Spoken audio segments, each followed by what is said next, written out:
नमस्कार, आप सभी का खोज खबर में स्वागत है। हमारे साथ हैं अम्बेडकर समाज पार्टी के राष्ट्रीय अध्यक्ष भाई तेज सिंह जी। आइए जानते हैं इनसे कि ब्राह्मणवाद को लेकर के और ब्राह्मणों को लेकर के, हिंदुत्व को लेकर के इनके क्या विचार हैं। कि ब्राह्मणवाद का जो है अंग्रेजी में एक एप्रोप्रिएट वर्ड है, ग्रेडेड डिग्रेडेशन, ऊंच नीच के आधार पर व्यवस्था। जो व्यवस्था है, जैसे हिंदूवाद भी कह लें और ब्राह्मणवाद कह लें, वो ऊंच नीच के आधार पर है, ग्रेडेड है। नीचे सबसे नीचे जो चातुर्वर्ण सिद्धांत है, इसमें वेदों में लिखा हुआ है ब्राह्मण क्षत्रिय वैश्य शूद्र। अगर एक तरफ देखिए कि इधर मैं बैठा हूँ, इधर मैं शूद्र बैठा हूँ, इधर वैश्य बैठा है, इधर क्षत्रिय बैठा है, उधर ब्राह्मण बैठा है, तो कोई दिक्कत नहीं।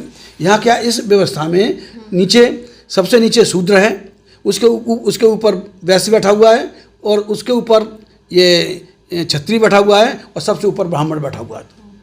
जो काम नहीं करता है, जो कमा के नहीं खाता है, वो सबसे ऊपर बैठा हुआ है, क्योंकि वो इस व्यवस्था का मालिक है। उन्हीं की व्यवस्था बनाई हुई है। इनके ये आर्यों के जो आर्य हैं, जो कहते थे अपने आप को हिंदू आर्य कहते थे, इनके आने से पहले यहाँ ऐसी कोई नहीं थी, सभी लोग बराबर थे, कोई नहीं थे। गैर बराबरी की व्यवस्था जो हिंदू आर्य आए हैं, आर्यों के आने से पहले हुई है। इस देश का जो मूल्यवासी है, मूल्यवासी जिनको द्रविड़ कहते थे और भी नामों से जाने जाते थे, वहाँ उनमें कोई नहीं थे, सब बराबर थे। तो जैसे ही जो आर्य आए, ऊंच नीच की व्यवस्था लेके आए, और ये यहाँ के रहने वाले नहीं हैं। ये ब्राह्मण क्षत्रिय वैश्य जो हैं, सवर्ण हिंदू हैं, वो यहाँ के रहने वाले नहीं हैं। ये मैं नहीं करा, पंडित जवाहरलाल नेहरू ने डिस्कवरी ऑफ इंडिया में लिखा है कि ये 4,500 साल पहले मध्य एशिया से भारत आए थे। वो हो गए हैं पंडित बाल गंगाधर तिलक। उन्होंने तो यहाँ तक कह दिया था कि अगर भगवान भी जातवाद नहीं मानेगा तो मैं उसको भगवान नहीं मानूंगा।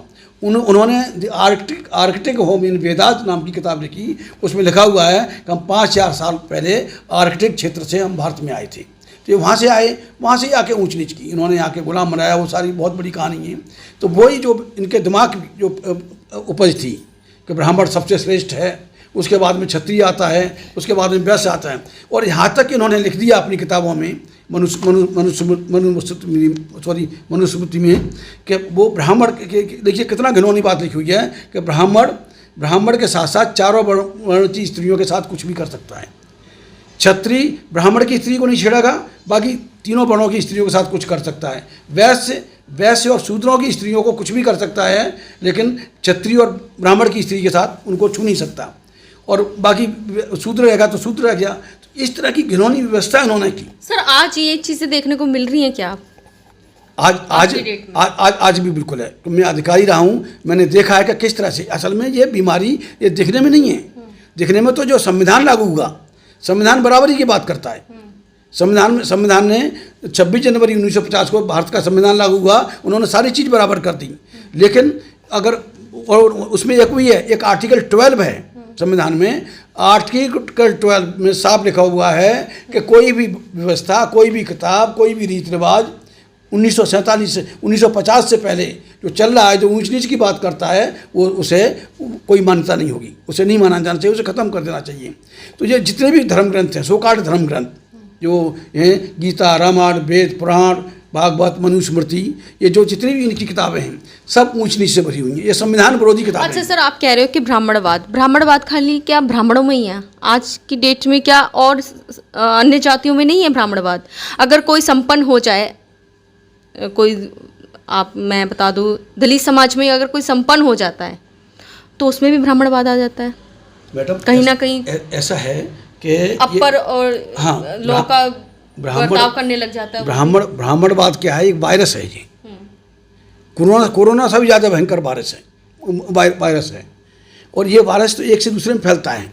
जिसको 2 वक्त की रोटी का इंतजाम हो गया, वो बाकी को समझता नहीं है। ये तो वो हो गया। लेकिन जहाँ शोषण का आधार जाति है, शोषण जाति के आधार पर हुआ है, जो शोषण वर्ण के अभी मैंने बताया ना कि किस तरह से करके इनको फ्री सेक्स और फ्री लेबर इनके लिए अलाउ था, समझ गया ना। इन्होंने यहाँ के लोगों को फ्री सेक्स और फ्री लेबर के उसमें इस्तेमाल किया। ब्राह्मणों ने, क्षत्रियों ने, वैश्य में। ब्राह्मण से बचे तो क्षत्रिय ने नहीं छोड़ा, क्षत्रिय से बचे तो वैश्य ने नहीं छोड़ा। कहाँ जाए, कैसे करें? हजारों साल हुआ, खाने को नहीं दिया गया, जूता खाने के लिए, कपड़े नहीं पहन सकते थे। आप पढ़िए इनकी किताबों को, और लगभग वही मानसिकता। लेकिन आज तो नहीं हो रहा ना सर ये चीज़ें। मैडम आज भी बिल्कुल है, आज भी हम झेल रहे हैं, आप नहीं झेल रहे हैं।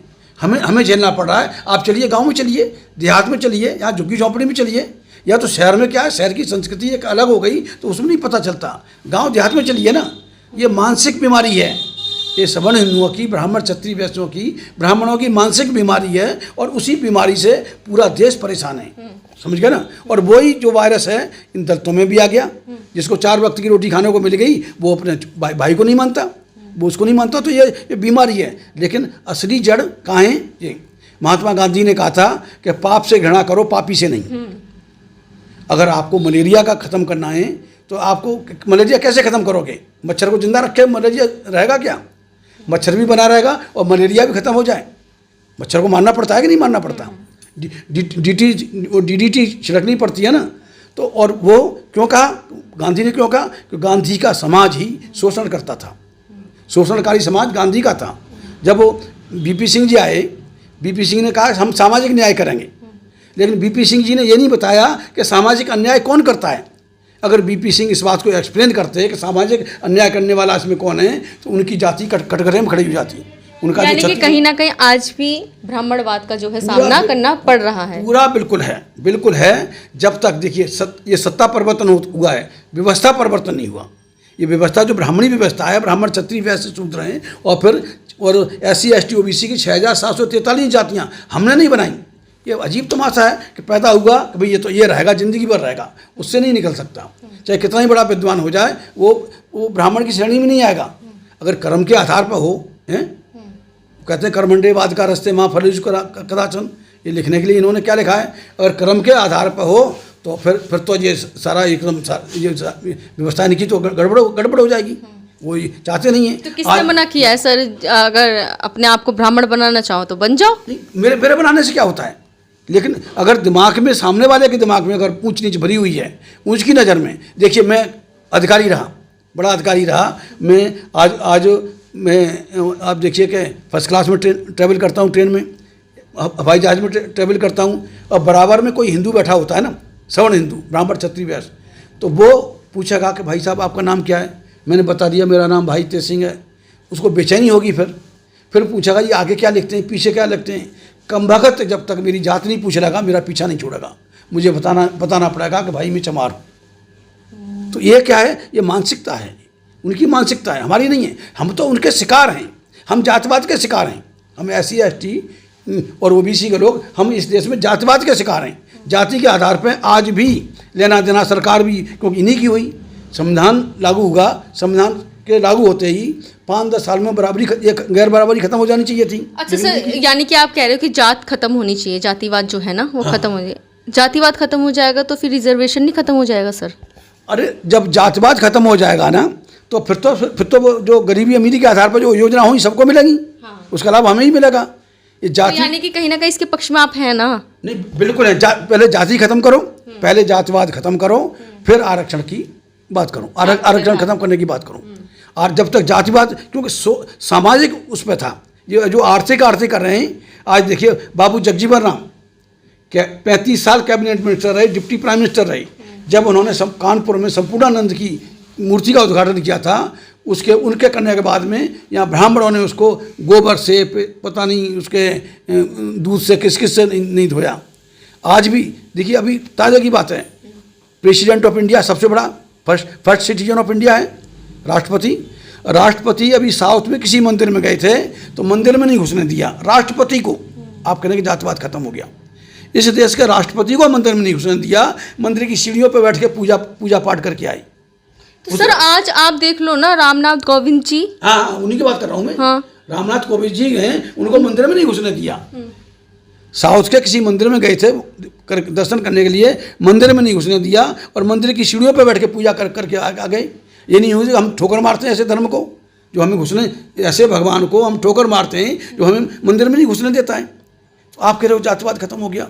ये जातिवाद नहीं होता। अगर रामनाथ कोविंद जी अगर अछूत न होते, अगर कोरी जात से न होते, तो वो तो धड़ल्ले से जाते करते। तो उन्हें तो इतना बड़ा, मतलब पहला जिसे कहते हैं ना, वो राष्ट्रपति हैं सर। हाँ, उतना बड़ा पद दिया गया उन्हें। तो citizen of India, first citizen, उनको नहीं घुसने दिया, राष्ट्रपति को नहीं घुसने दिया। लेकिन है तो से राष्ट्रपति ना। हाँ, पहले मतलब पहला नागरिक तो वही हुए ना। हाँ। देश के। तो वो तो फ्री होने चाहिए, जाना चाहिए। और सरकार के हेड हैं, गवर्नमेंट ऑफ इंडिया का जो हेड होता है वो राष्ट्रपति होता है। कब की घटना है सर, आपको कुछ? ये अभी जो रामनाथ कोविंद को बने हुए 4 साल हुए इनको बने हुए हैं। अभी 4 साल 3 साल पुरानी घटना है। राष्ट्रपति बनने के बाद में वो मंदिर में गए, जब राष्ट्रपति को नहीं इन्होंने ब्राह्मणों ने उसने दिया मंदिर में, तो हमारी क्या औकात है, आपकी क्या औकात है? आप कैसे कह सकते हैं कि सर ऐसी तो कोई खबर हमने सुनी नहीं। कैसी ऐसी खबर कोई सुनी नहीं थी। नहीं, आप रामनाथ कोविंद जी का इंटरव्यू लिए तो ये तो सारे अखबारों में आया था। और उसमें एक और थे, पीएल पुनिया थे, जो अनुसूचित जाति जनजाति आयोग के अध्यक्ष थे, उनको भी मंदिर में नहीं घुसने दिया था। भाई वो तो अध्यक्ष कैबिनेट मिनिस्टर के बराबर दर्जा होता है। अगर कैबिनेट मिनिस्टर नहीं घुस पा रहा मंदिर में और राष्ट्रपति को नहीं घुसने दे रहे हैं, तो हमारी क्या औकात है? इसका मतलब जातवाद है। और जब तक ब्राह्मण रहेगा, जातवाद रहेगी। अगर ऐसा होता तो सर उन्हें राष्ट्रपति क्यों बनाया जाता? अगर राष्ट्रपति तो कंपल्सन है, राष्ट्रपति संविधान की मजबूरी है। संविधान है, संविधान न देता, संविधान में अगर हमें जगह न मिलती, संविधान न होता, तो हम चुनाव भी नहीं लड़ सकते थे। हम मतलब एमएलए एमपी का तो छोड़िए, हम ग्राम प्रधान का चुनाव नहीं लड़ सकते थे। आज SC ST OBC के अब हजारों नहीं लाखों प्रधान चुन के जा रहे हैं, लाखों BDC चुन के जा रहे हैं, लाखों तमाम मर रहे हैं, और 131 मेंबर पार्लियामेंट बैठे हुए हैं। अच्छा, आपको ब्राह्मणवाद से तकलीफ है या ब्राह्मणों से तकलीफ है सर? देखिए, ब्राह्मणवाद का जनक है। जब तक ब्राह्मण रहेगा इस देश में, तब तक बदमाशी करेगा। तो ब्राह्मणों को क्या मतलब, कहाँ चले जाएं वो? जब उन्होंने अंग्रेजों के लिए महात्मा गांधी ने आंदोलन किया था कि 8 अगस्त 1942 को महात्मा गांधी ने कहा था कि अंग्रेजों भारत छोड़ो, ठीक है, क्योंकि ये ब्राह्मण भी बाहर से आया हुआ है, तो इसको भी यहाँ रहने का अधिकार नहीं है। तो हमने 8 अगस्त 1918 को हमने पार्लियामेंट पर प्रोग्राम किया, हमने कहा सवर्ण हिंदुओं भारत छोड़ो, तुम्हारा जुल्म बहुत हो गया। हम अच्छा सर, आप कह रहे हो कि ब्राह्मण जो है वो जुल्म कर रहा है, आपने ब्राह्मण को कह दिया ये चीज़, लेकिन आप हिस्ट्री उठा के देख लीजिए, चाणक्य जी को देख लीजिए, उन्होंने एक चंद्रगुप्त मौर्य उसको एक सिंहासन पे बिठाया, लेकिन वो खुद चाणक्य जो है वो कुटिया में रहे सर। देखिए, तो आप कहते हो कि वो फायदा देखता है ब्राह्मण? आपने चाणक्य की बात की, ये मेरे पास किताब है, और ये किताब कह रही है कौटिल्य अर्थशास्त्र या कुटिल शास्त्र, मनुस्मृति की पुनरावृत्ति। कोई भी ब्राह्मण ऐसा नहीं मिलेगा जो जातवाद से ग्रसित न हो। वो उसको नंद वंश को मिटाने के लिए दूसरे उस पर वहाँ नहीं हो सकता था, उसका ही भाई को लेके बराबर खड़ा कर दिया। अगर भाई को लड़ाना है तो भाई को ही तो खड़ा करेंगे ना। तो चंद्रगुप्त उसको नंद वंश का खात्मा करने के, नंद वंश में उसकी बेइज्जती हुई थी, नंद वंश का खात्मा करने के लिए उन्होंने चंद्रगुप्त मौर्य को उन्होंने आगे किया। मजबूरी होती है। ब्राह्मण डायरेक्ट नहीं एक्शन लेता, ब्राह्मण मारामारी नहीं करता, लेकिन वो करवाता है, छतरी पे हाथ रखता है, वो इसी पे हाथ रखेगा इनडायरेक्टली। वो ब्राह्मण वो चीज़ है, Brahmin they are worst than Jews, यहूदियों से भी ज़्यादा खराब हैं। ब्राह्मण नहीं मारता नहीं है, वो प्लानिंग करता है। वो उससे क्षत्रिय वैश्यों से इनको OBC से SC को मरवाएगा, और SC OBC से मुसलमानों को मरवाएगा, क्रिश्चियन को जो मारेगा। तो ये खुरापात जो होती है सारी ब्राह्मण की देन है, और वहीं से ब्राह्मणवाद पैदा होता है। अगर ब्राह्मण नहीं रहेगा तो क्षत्रिय भी, जब हम लोग बुद्ध को मान लेते हैं, बुद्ध भी रह जाते हैं, क्षत्रिय रह जाते हैं। जब बुद्ध को हम अपना भगवान मान सकते हैं तो क्या, लेकिन वो बीच में ब्राह्मण आ रहा है, वो अपनी व्यवस्था खत्म नहीं होने देना चाह रहा है। तो जब तक ब्राह्मण रहेगा, ब्राह्मण ही सारी मुसीबतों की जड़ है। और उसके मैंने तो आज देखा है सर, आज भी देख रही हूँ मैं, कुछ ब्राह्मण ऐसे हैं जो आज भी दलित समाज में जाते हैं और उनके साथ जो है एक थाली में खाना भी खाते हैं सर। कुछ ब्राह्मण ऐसे हैं सर। वो पर्सनल रिलेशनशिप है, वो अलग बात है। आप सारे ब्राह्मणों को तो नहीं कह सकते ना सर कि सारे ब्राह्मण में सारे ब्राह्मण हैं। मुझे आज एक ब्राह्मण जैसा नहीं मिला जो जिसमें ऊंच नीच की बात नहीं हो। मेरे भी सैकड़ों दोस्त होते, मैंने भी दोस्त बनाने की कोशिश की थी, लेकिन मुझे किसी ने दोस्त नहीं माना। मैं तो वेल ऑफ था, पीछे से भी ठीक ठाक करने वाला, लेकिन कोई भी ब्राह्मण एक आज तक ऐसा नहीं मिला जो जिसमें ऊंच नीच की बात ना हो। उनके दिमाग की सारी पैदाइशी ब्राह्मणवाद की ऊंच नीच की पैदाइशी ब्राह्मण से होती है। क्षत्रिय उसका अनुसरण करता है कि क्षत्रिय ब्राह्मणवाद का रक्षक है, वैश्य ब्राह्मणवाद का पोषक है। देखिए, हमें हरिजन कहा गया, जिसके हरिजन किसको कहते हैं? नरसिंह मेहता एक कवि हुए हैं, उसमें गुजरात में, उन्होंने कहा कि जिसके बाप का पता ना हो, जो देवदासियों के बच्चे पैदा होते थे उनको हरिजन कहा उन्होंने। गांधी ने हरिजन नाम हमें दे दिया, इसी तरह से राजपूत भी गाली है। अब ये वैश्य भी गाली है, लेकिन समझते नहीं हैं। वैश्य गाली कैसे है? अगर मान लीजिए, माफ़ चाहूँगा, आप लड़की हैं, अगर वैश्या का मतलब बेटी होगी तो उसको वैश्या कहेंगे, और वैश्या के पुत्र को क्या कहेंगे? वैश्य कहेंगे कि वैश्या कहेंगे? तो ये भी गाली है। ये वर्ण सारे राजपूत है, वो भी गाली है। राजा का बेटा है लेकिन नाजायज संतान है। इस तरह से इन्होंने किसी को नहीं बख्शा। वहीं रहे, मुगलों के दरबारी रहे, नवरत्न यही बनते थे, समझ गए ना। तो ये सारा जो इन्होंने किया वो करते रहे। पहली बार अंग्रेजों ने इनकी व्यवस्था पर चोट की। ब्राह्मण कितना ही अपराध करे, उसको कैपिटल पनिशमेंट नहीं था। 1869 में जब नंद कुमार को फांसी चढ़ा दी अंग्रेजों ने, ये घबरा गए। 800 साल इन्होंने, इन्हीं ब्राह्मणों ने, और इन्होंने उस समय हिंदू तो था नहीं, इन 800 साल 900 साल इन्होंने मुगलों को झेला, यवनों को झेला। तब इन्होंने भारत छोड़ो आंदोलन नहीं किया। 150 साल में इन्होंने अंग्रेजों के खिलाफ भारत छोड़ो आंदोलन क्यों किया? अंग्रेजों ने इस व्यवस्था पर चोट किया। वो खुले दिमाग के थे, बराबरी के साथ रहना और जियो और जीने देने की बात थी, वो उन्हीं अंग्रेजों की थी। तब उन्होंने ये सारा इनकी व्यवस्था पर चोट की, सती प्रथा खत्म करवाई और सारे ये काम खत्म करवाए जो होते थे। तो ये उन्होंने इनकी व्यवस्था पर चोट की, और तब इन्होंने कहा कि ये तो अगर अंग्रेज और 50 साल रह जाएगा तो ब्राह्मण का तो अस्तित्व खत्म हो जाएगा। तब इन्होंने ये नारा लगा गांधी को आगे करके। गांधी को टूल की तरह इस्तेमाल किया। गांधी वैसे थे लेकिन उनको भी टूल की तरह इस्तेमाल किया इन ब्राह्मणों ने।